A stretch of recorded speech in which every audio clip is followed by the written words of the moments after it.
All right. Welcome back, everyone, to another deep dive. Today, we're going to be looking at this really fascinating case study Yeah. about a woman named Rebecca. Okay. And Mm. this is really interesting. We're going to be looking at her experience with something called aroma freedom technique, Oh, wow. Okay. AFT, and I see. we're going to be diving into notes from an actual AFT session. Gotcha. So we're going to be getting a real, like a fly on the wall experience here. Have you Yeah. ever felt like, you're going through traditional therapy and it's just not Right. clicking, or maybe it's clicking, but Yeah. you wish there was a faster way Mhm. to sort of address some of the issues Yeah. that you're working through? Well, Yeah. Rebecca's story might offer a new perspective on that. Okay, cool. So what's so interesting about Rebecca's situation is it's actually something that a lot of people can relate to. She was in a loving relationship, but she just couldn't fully enjoy intimacy because of some past trauma. Can you imagine feeling safe and loved, but just not able to truly let go and be present in the moment? Yeah. That was Rebecca's struggle. It's almost like her past was holding her back from Yeah. experiencing the happiness Mhm. that she deserved in the present. Yeah. So how does this aroma freedom technique come into play? So AFT uses essential oils to help people process their emotions and also release trauma. It might sound a little bit surprising, but think about how certain smells can just instantly evoke really vivid memories and emotions. AFT basically harnesses this connection Yeah. between our sense of smell and our emotions to access and potentially shift some of those deeper patterns. It's almost like using scent as like a key Yeah. to kind of unlock and rewire those Yeah. emotional responses. Exactly. In Rebecca's session notes, it mentions using oils like stress away and frankincense. Are those specific to certain emotional states? Yeah. So different oils are believed to have different properties. Stress away, as the name suggests, Very is cool. often used to help people relax and sort of ease tension. And then you have frankincense, which is often thought to have more grounding and calming effects, helping to create a sense of peace. Okay, they used those oils while Rebecca was exploring those feelings of being trapped, which she described Yeah. as like a tightness in her throat. Yeah. The notes mention that as she was going through this process and recalling certain memories, Yeah.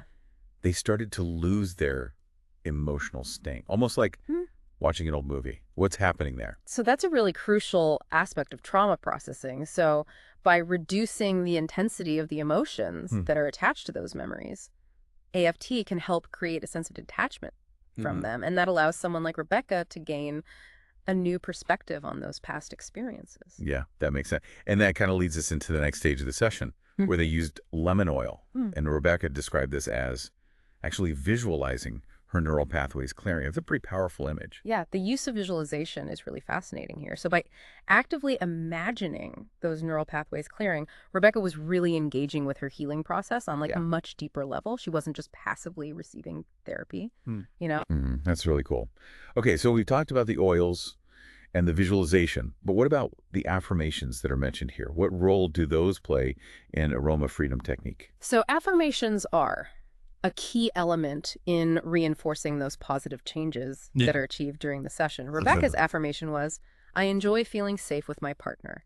And by repeating this statement, it can really help to reprogram the subconscious mind, aligning it with her desired reality. It's like planting a seed of positive change Right. and then nurturing it with that affirmation. Right. The notes also say that by the end of the session, Rebecca's initial goal, which was to feel safe and relaxed during intimacy, had really drastically improved. She even described it as experiencing 40 years of therapy in 2 minutes. Wow. Isn't that a bit of an exaggeration? You know, it's important to remember that everyone's experience with AFT is unique. Okay. But the statement really reflects the potential for rapid transformation. And some people report with this method. But of course, it doesn't mean that all of her issues were magically resolved. Right.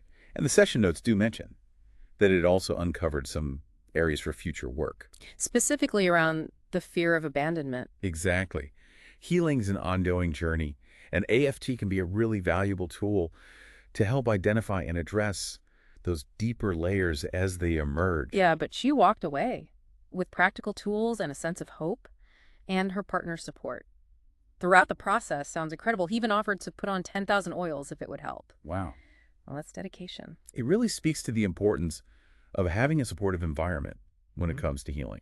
Having someone who believes in your process can really make all the difference. So what can we take away from Rebecca's AFT experience? Could using scent be a powerful tool to help us understand and shift our deep-seated beliefs and patterns. Rebecca's story really offers us a glimpse into the possibilities that are out there when it comes to these alternative therapies. It Yeah. really encourages us to explore different approaches to healing and personal growth, Yeah. even ones that might seem a little unconventional at first.